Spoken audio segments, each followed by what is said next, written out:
eyindi balobi coquette sasa alakisi zemi na ye. Alors bate bele baloba eloba mpona coquette sasa bate bele bayaki koloba. Tomonaka mbanda na ye Ritz Kimanga ayaka alobaki o esengelaki aloba. Alors lelo coquette sasa alakisi biso zemi na ye. Bato msu balobaki o coquette sasa kuta kobota te o kutu ye ndenge aza wana tolakeli ye encore azwi mobala bato aobota te o kutu ye kutu boyeboye. Coquette sasa ye wana bomona o alati robe noire ye wana na zemi na ye. Bomoni ye ana photo na mobile na ye o atelemi wana alati babilamba noire ekota jaune o natie bino na miniature. Ezali bongo beauté image o alati polo wana ya maboko mikuse eza beauté image. Babimaki mwa sorti kande ezalaka bato batiaka tembe bato bazotia tembe ke coquette sasa ana zemi te eza bato musuku balobaki ke depuis coquette sasa bali abungi na internet po abebi. Lelo toyeli bino ba nouvelle coquette sasa ye wana ana zemi ya 4 mois. Alors, lelo toko informer bino lisusu ba nouvelle moko ya malamu na ya mabe oyo ezoleka epa ya ndeko na biso Ritz Kimanga. Ritz Kimanga o azali bongo mbanda ya coquette. Azalaki mbanda pona miniti o azasu mbanda te po de ba boya na beauté image. Azalaki bongo mbanda ya coquette. Alors mbote na balanti nyonso o balandaka biso esika ozali en tout cas topesi bino ba mbote esika nyonso oyo bozali ba mbote na bino ba oyo nyonso balandaka biso ba oyo nyonso balingaka chaîne na biso ba oyo nyonso bakomantaka pe ba emaka ba chaîne ba video na biso topesi bino mbote esika nyonso bozali. Alors soki okoti mbala liboso na chaîne na biso soki ezali mbala na oya liboso o retrouver chaîne na biso alors abonnez-vous, au commenter, au liker, au partager ba émission na biso ekosala malamu ming ba abonnement na ba j'aime na bino yango nde tolingaka po musala na biso e kende liboso. Alors mbote na Sonia officiel ya ba Sonia mbote na yo esika ozali fan numéro 1 ya X Botelo TV motema ya Big Boss mbote na yo esika ozali salon kande to salara yo yebi yo yebi salon kande to salara. Lelo toyeli bino histoire ya coquette sasa. Bandeko na nga na yebisaka bino toujours coquette sasa na beauté image balingana depuis 2010. Ezana bato musu bayaka commenter bayaka lobaka te coquette sasa abotoli mobali ya batu mais coquette sasa atikala kobotela Ritz Kimanga mobali te. Coquette sasa atikala kobotola Ritz Kimanga mobali te. Donc soto landeli bien Ritz Kimanga nde alingaka mobali ya batu ya coquette. Pour coquette sasa na beauté image balingana depuis 2010. Na minute auto na 2023 donc 13 ans. Donc basali 13 ans. Parce que Ritz Kimanga basala 7 ans na beauté image. Tomona Ritz Kimanga zwaka mo ba vertige, azwaki mo ba vertige mo botan beauté image ake ko bala coquette, mo ba blo mo bo se pasaka wana, asalaka mo ba trouble mo roboye donc azwaka penza mo ba vertige mo roboye. Azalaka vraiment na dépression moko ya makasi. Et tomona ka lisu ba kombata ba lobela ka depuis ba kombata ba lobela Ritz Kimanga pona affaire ya ye na mobile na ye na ex mobile na ye ou beauté image. Tomona kimi ekota tomona ba live nyonso o Ritz Kimanga banda kosala esilaka. Ritz Kimanga alekaka na TV ayebisaka biso ke beauté image ake bala coquette kaka pona zemi. Abali coquette kaka pona zemi, coquette sasa nenga aza bongo, aza na zemi yango wana coquette sasa ye moko apesi beauté image mbongo pour que bakende kobala ye wana ezaki oyo toyokaki na munoko ya Ritz Kimanga. Alors toyebite Ritz Kimanga alobaka yango ke coquette ye moko azwi mbongo apesi mobala bala ye alobaka yango pona jalousie to alobaka yango pona ndenge mena kotala beauté image na poto azalaka gigolo te. beauté image na poto abandaki kosala pe abandaki pe koganye mbongo na ye. Alors avandaka na ndako ya Rit Kimanga sans kofuta loyer, sans qu'on contribue na mbongo biloko, donc veut dire que abandaki kobomba mbongo na ye. Abandaka kobomba mbongo na ye. Tantine Rita Kimanga o akansa lokwa peut-être beauté image ya kozongela ye, beauté image, mais tango beauté image akie kobala ekomelaka lokwa makambo ebele bele azwaka dépression ayaki asali live ayaki azongi. Et lelo toye komona ba plibie ba photo coquette. Tango ba plibie ba photo coquette veut dire coquette ye moko apesi permission ba plibie ba photo na ye. Poto mona ba comédien na biso to bazana na zemi ba bomba makado ba mi bomba makapenza ke muto ayeba te. Mais coquette ça to moni ba photo na ye ba plibie yango do ye moko apesi permission na batu ba plibie ba photo na ye. Poka Rit Kimanga o ayekoloba ke coquette ça na zemi babali epo na zema 3 mois kaka ye moko lisu Rit Kimanga ayaki su ko contredire na ba live na ye écoute ye ndenga zawana autikala kobota te mbongo nanga ya pasi o beauté image yibinga mbongo nanga to mona ki ba live na ye mambu nyonso o ya lobaki kaka yenda confirmaki ke babalaki coquette na zema 3 mois kaka ye moko ayesu ko confirmer ke babalaki coquette akutika la kobota te. Tangu Rit Kimanga alobaki ke coquette nde babali bongo otika lobota te. Ayeba ete ka coquette azaki déjà na mwana. Po coquette o bomona ada na mwana na ye ya mukolo, mwana ye déjà jeune fille. Mwana ana pe déjà bota. Donc coquette a déjà na koko na ye. A koko jeune abota kanda avant mwana ye pa kola mwana ye pe abotaki. Mais tango aye kobala na beauté image bate bele balobe mabe pona ye même ba comédien. Après libala to mona coquette ça salaka live na TikTok alobaka na ba comédien. Après libala na ye bate bele ba critica libala na ye. Bate bele ba bande ko benga na groupe na banka ya ba comédien bate bele bando benga Rit Kimanga. Ba benga Rit Kimanga po ba pesa ke ba matière. Po ba lobaka mabe ya coquette sasa.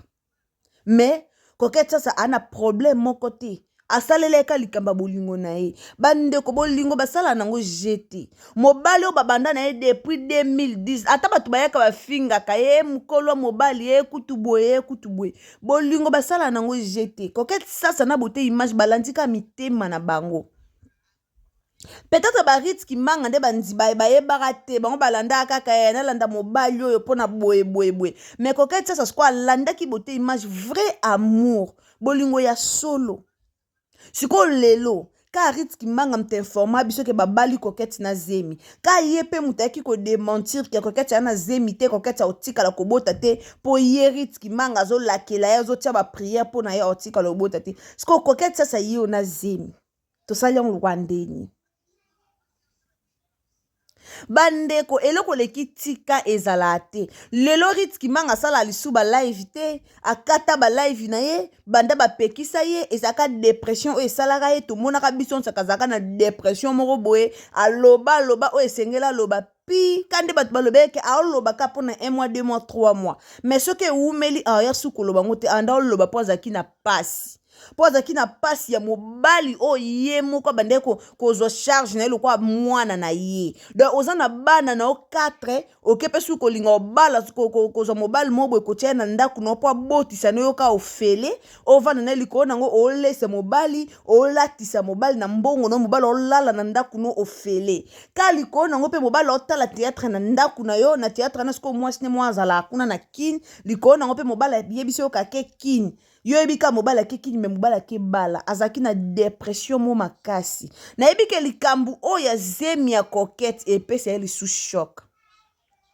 po ka ye moko ayela biso matière a zemi ka ye moko ayaka pe ko démentir ango alors na ebike likambu a zemi ya coquette o esala lisu Rit Kimanga pasi makasi na motema Coquette sasa ye moko alobi akobanda koplibie bafoto na ye zemi na ye omonde bino bolobaka so mwasi ana zemi aplibie bafoto te o bandoki o bata mitema mabe. Coquette sasa ye alobaki bata mitema mabe na zemi na ye baozala te, car ntango abalaki bata mitema mabe bazalaki deja. Donc nde bazalaki deja nde basala ye bapropaganda mabe mpo na libala na ye, nde bafingaki mobali na ye, nde bafingaka ye moko no babengaki mwana soki ya 50 ans po nani po bote nani mama na biso Rita Kimanga alobaki ke Coquette sasa amukolo na ye. Donc ya mwa mukie Coquette sasa amukolo na ye.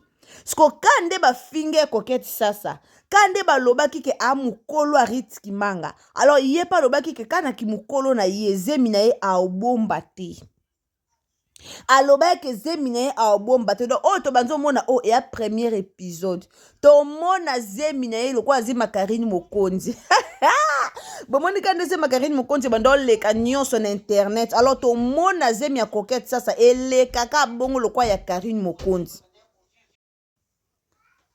Donc oyo tomoni oyo eza premier épisode babenga yango avant goût babenga yango avant goût. Donc zemi ya Coquette sasa ekoleka na internet kande Karine Mokonzi abanda ekoleka na 1 semaine na 2 semaines na 3 semaines na 1 mois kaka ndenge pe ye pe Coquette abando leka tomona zemi na ye po approuver bino ke ana zemi. Donc maloba nyonso o bolobaki po na ye o bote image okima ye o bote image so azongi poto bokangisa ye bote image pe approuver bino ana ye na Kisasa ayebisi bino pe ke ata na Kisasa aovanda ada na mukanda. Donc soko bia kende poto okende poto pa zongi po ada na mukanda ya poto ana dok ana mukanda na ye oyo eza ke soko bia kende poto okende poto. Alors approuver bino no timi kolo bote image alobi ke aovanda no na mwasi na ye. Et puis chose grave Coquette sasa soki bota na poto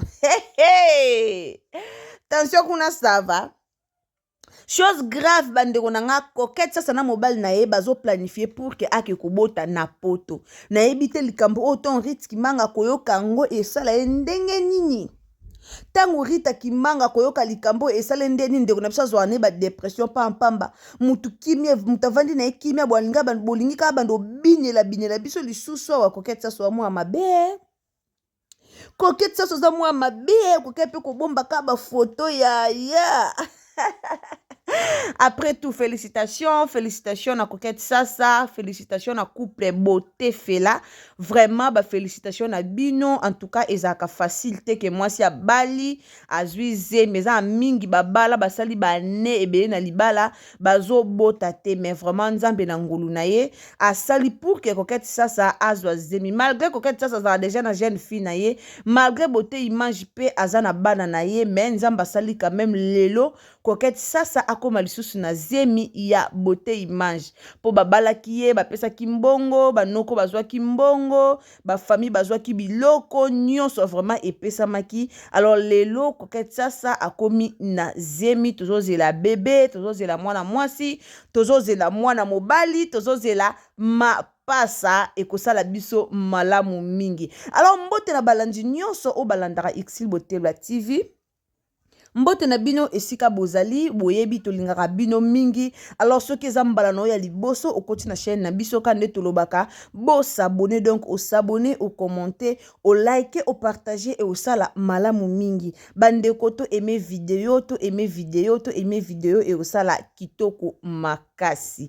Alors nani na ebisa batu o bayaka o commenter mabe alors et au sala malamu te Coquette sasa ana na zemi. Donc moi ça zemi améritera kimia. Alors moi liloba moko ya malamu pona Coquette sasa ekosala malamu mingi. Moi liloba moko pe ya malamu pona mama na biso Rita Kimanga. En tout cas eza likambo o eyaka pona nga na loba kaka kolela te eza makambo o eyaka balobi o eleki nzamba lola akopesa okaka mobali ya malamu oyo akolinga yo o akokima yo te o akovana na yo kino liwa oyo pe kolanda ye kino liwa ekozala malamu mingi. Alors ndeko na nga yo oyo koti en tout cas kowela na okobima te landa pene mission na biso tina suka ko sotaka te bo sotaka te de bolandaka biso tina suka po boyebaka nini oyo boko commenter. Merci beaucoup wana tokutani à la prochaine émission. Merci beaucoup, bisous, bye.